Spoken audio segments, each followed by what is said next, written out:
بسم الله الرحمن الرحيم والصلاة والسلام على رسولنا الكريم. السلام عليكم ورحمة الله وبركاته، حياكم الله يا أصدقاء وأهلا وسهلا فيكم في قناة دروس ميديا.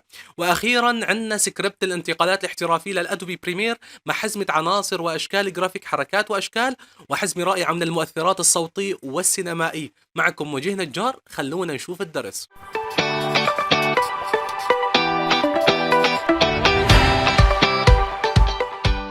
اهلا وسهلا بكم اصدقائي بالدرس الجديد على قناه دروس ميديا. ان كنت اول مره بتشاهد هذا الفيديو لا تنسى توضع لايك للفيديو وتشترك في القناه. برحب فيكم اصدقائي جميعا على قناه دروس ميديا.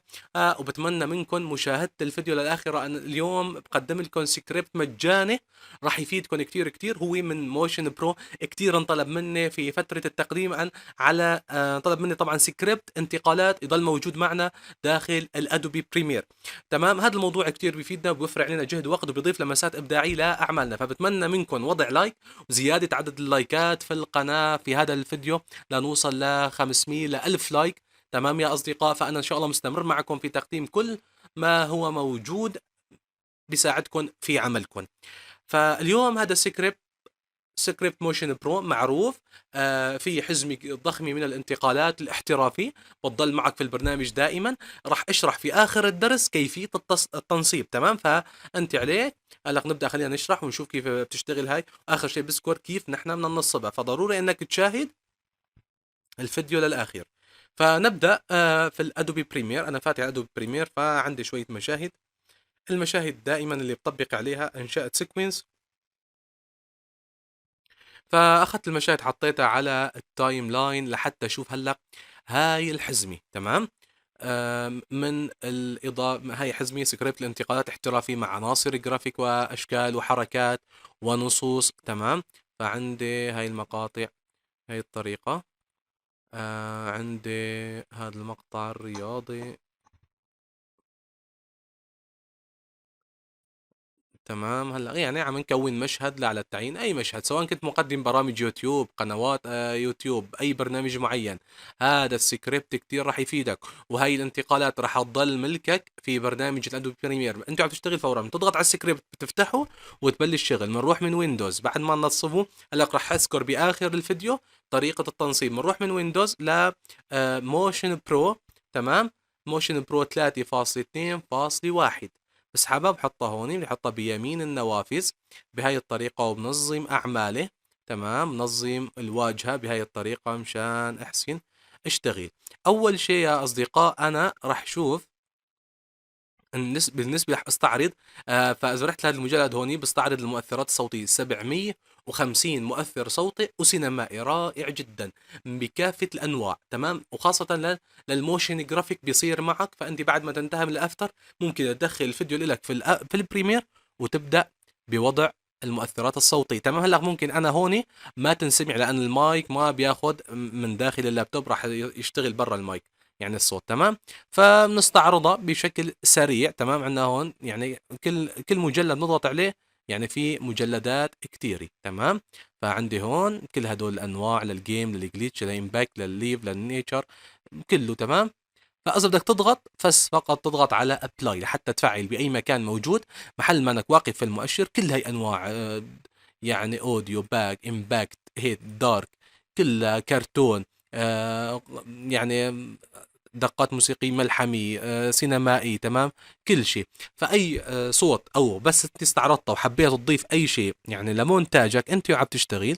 تمام، راح نشوف كلها يعني حتى جواتها حزم. هاي شوفوا هون مجلد يعني حدا مجلد بيبر، بوب، تروب، ديجيتال. تمام، بس وقفت عليها بيستعرضها. تمام، فلحتى تضيفها هلا انا قلت لكم ما راح يطلع الصوت، لكن هي امامكم راح يطلع الصوت. تمام، فهاي الاضافه بتشتغل على نسخ ال 2020 واعلى.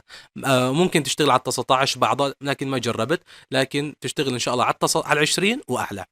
تمام، فعندي دارك وحزمه مجانيه من المصدر. تمام، فعندي هون الوش انتقال الوش. تمام، بيج ديجيتال سيمبل وورك، يعني كلها حزم رائعه جدا. انتبهوا هاي كلها مجلدات جواتها حزم وانواع للمؤثرات هاي. فاي مكان وين بدك تطبق هون تضغط على ابلاي. تمام، فبينضاف عندك، ما ضغطت ممكن على ابلاي ففورا بينضاف عندك هون. تمام، نضغط هون بدك تحط على ابلاي، راح جبت مقطع تاني تضغط على ابلاي. تمام.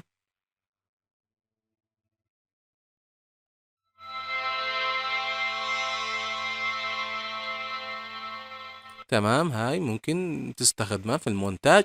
طبعا استخدام المؤثرات يا أصدقاء في المونتاج بيحتاج تغذية سمعية، يعني انه سمعك بتشاهد افلام، تشاهد الفتحات السينمائيه، تشاهد النقلات، تشاهد الفيديوهات السينمائيه كيف عم يستخدموا هذا الصوت، وين مناسب باي منطقه بالافتتاحي، عند المشهد القوي، عند الانتقال لمشهد ثاني، عند الامور الهادئه، عند الامور القويه. يعني معك مع يعني على السمع الكثير والتغذية البصري والسمعي بتكون بتعرف تستخدم هذا النوع من المؤثرات. تمام. فمكان ما بتوقف تضغط على ابلاي، فبينضاف عندك 750 مؤثر صوتي وسينمائي.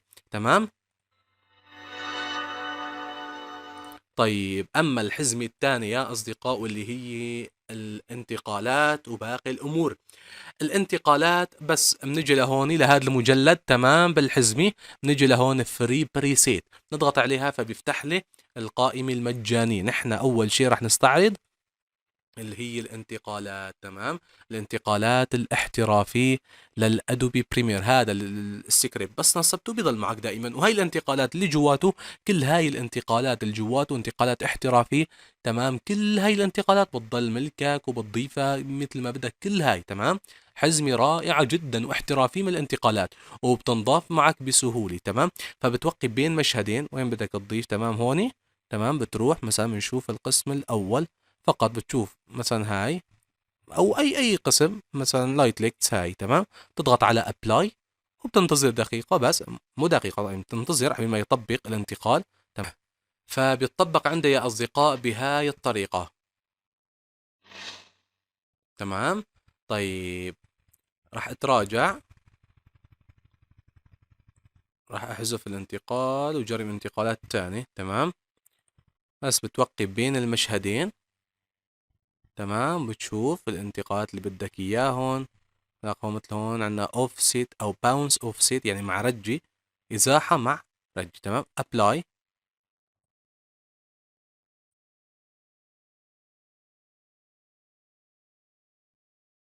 تمام. فبيتطبق عندي بهاي الشكل فقط هيك. تمام. اذا ما ركب بشكل صحيح انت بتحدده كل شيء وتحطه هيك. تمام. مكان وقوف المؤشر بهاي الطريقة. هاي سكريبت الانتقالات الاحترافي اللي منحبها ومنفضلها. تمام. وما فيها تقل على البرنامج، بس لا تنتبهوا ما بده رندرة. تمام. امور كلها حلوة كتير. طيب نشوف شيء تاني. تمام. مثل هاي كمان، هاي مع الاوفست نوع تاني. هاي بيكسلز، بيكسليشن، بينتقل هيك مع بكسلي. تمام. إذا وقفنا هون ضغطنا على ابلاي، طبعا والانتقالات مع الصوت. تمام.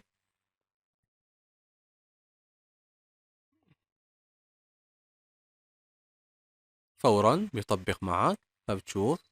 يا سلام، يا سلام، شيء رائع جدا. تمام. توقف بين المشاهد بس، وبتضغط على ابلاي فبينضافوا عندك. هلا مثل هاي الباونس، او نطلع لفوق ونشوف شيء حلو مثل هدولي. يا سلام، الجليتش الار جي بي او ار جي بي. نضغط على ابلاي فبيبلش يطبق عندي الانتقال على، ومو ثقيل. انتبهوا يا اصدقاء، فورا يعني بيعطيك تعاين بدون رندرة يعني. تمام. هاي اهم شيء. بهاي الطريقة راح احذف. شوف شيء تاني. طيب ما بدنا نتأخر كتير يا أصدقاء مشان نشرح التنصيب آخر شيء. هذا هيك بينتقل. تمام. هذا هيك في لايت ليكس، في الأوفست مع الحركة هاي، في هاي كل الحركات. تمام. في هاي، في هذا التمويه، في هذا الزوم. أبلاي، نوقف هيك ونطبق الزوم. تمام. كل هاي الانتقالات لا تستهونوا فيها، انتقالات عددها كبير، انتقالات رائعة جدا. بتفيدكم في عملكم، بتضل معكم، بتضيف لمسة إبداعية لعملكم. تمام. بدل ما تضيفوا مشاريع أو تتعذبوا، يعني هذا قسم كبير من الانتقالات. تمام. بهي الطريقة. طيب هلا بنشوف الشغلات الثانية الموجودة في هذا الموضوع. تمام. كل هاي الانتقالات شوفوها، استعرضت لكم إياها، عددها كبير، انتقالات احترافية. تمام. طيب يا أصدقاء، هلأ عنا الأمور التانية. نبدأ من البداية. شاشات، تمام، شاشات افتتاحية لبرنامج معين لشغلك، تمام. ممكن فقط بس توقف هيك، تمام. نشوف كيف بدنا نضيفها. إذا ضغطنا على أبلاي، تمام، نضغط هيك على أبلاي، فبينضاف عندي فورا في البروجكت عندي، تمام، على التايم لاين. فبعض الشاشات بتكون مثلا او برنامج بيكون عندها، هلا عندي كل اللابتوب بتقيل كثر ما أنا يعني عم بصدر وبحمل وبحط ملفات وكذا، تمام. ف يعني ان شاء الله ما بتعيقكم، تمام. وبتنزل فوق كل الطبقات دي، ما في داعي لان هو حجمها كبير هاي، تمام. شوفوا على الحركه تمام، بهاي الطريقه، تمام. اما بتعدلوا عليها من سنشل جرافيك، او بنشوف هنا نعدل عليها، او من افكت كنترول، تمام. هاي شاشات، هاي خلفيات فقط. لتستخدم هذا النوع بتضغط على ابلاي، تمام، فورا بيضيف عندك الخلفيه، تمام. بهذا الشكل شو بيطلع لك، ما في مشكله، خلفيات متحركه. طيب في عندنا شيء اسمه جرافيك، كلها نصوص، تمام، وانتقالات مع هاي كمان مع صوت.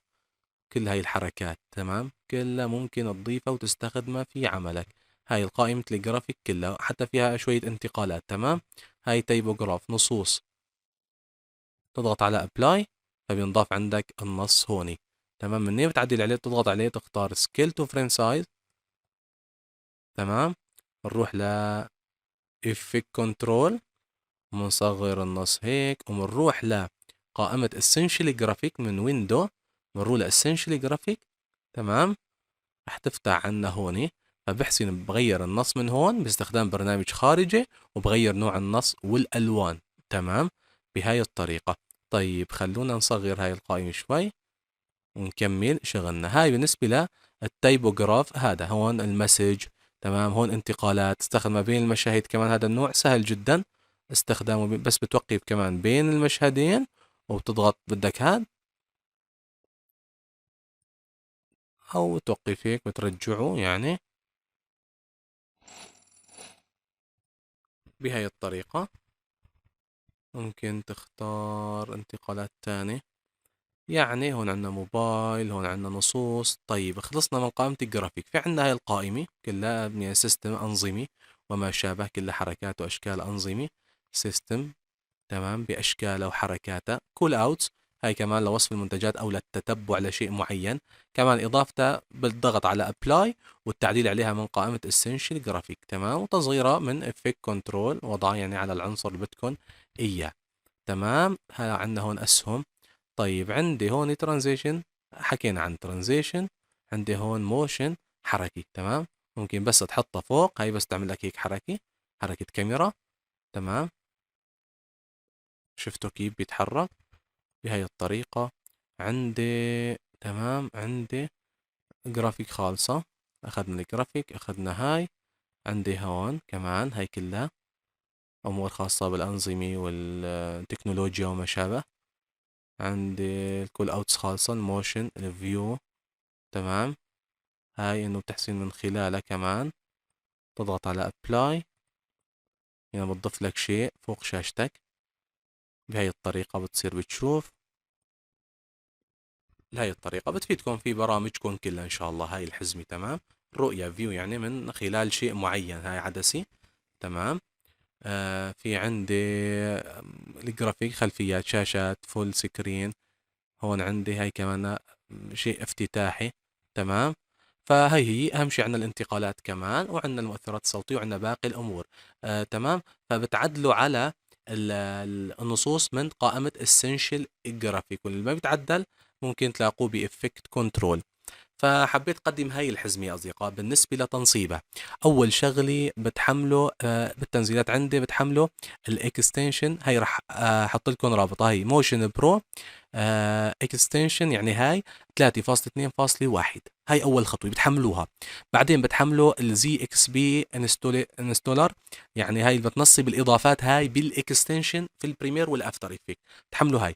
بعد ما تحملوها بس تضغطوا دبل كليك هون على هاي، فبيعطيكم تنصيب للادوبي بريمير والافتر افكت. طبعا تكونوا مطفيين البرنامجين، تمام. بس نقرت على هاي، هلا راح احط لكم اياها بالروابط.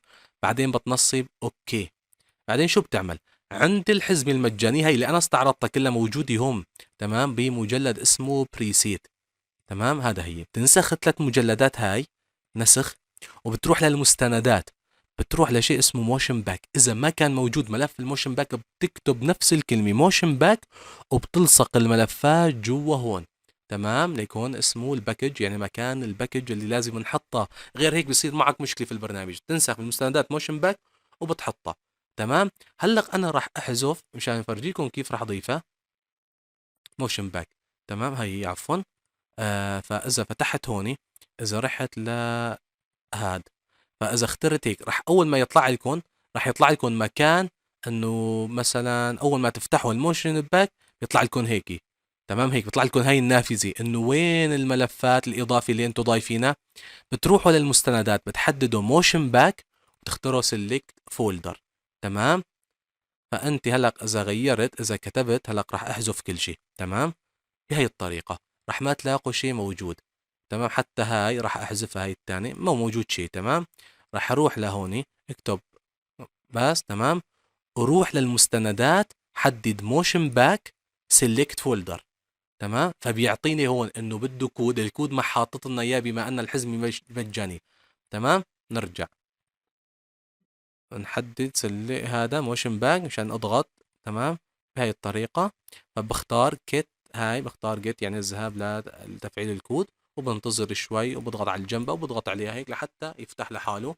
تمام، تفتح عندي القائمة يعني ثانك يو يعني مش الحال.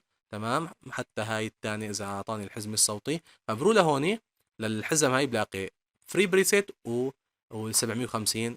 تمام، بهي الطريقة. بتمنى منكم يا أصدقاء دعم الفيديو بوضع لايكات وتعليقات. تمام يا أصدقاء، وخاصة الأصدقاء اللي عندهم قنوات قوية. هذا الموضوع ما بيجيب مصاري إليه، هذا الموضوع بيعطي أهمية للفيديو ليظهر لباقي الأصدقاء المهتمين بالمجال لعلهم يستفيدوا.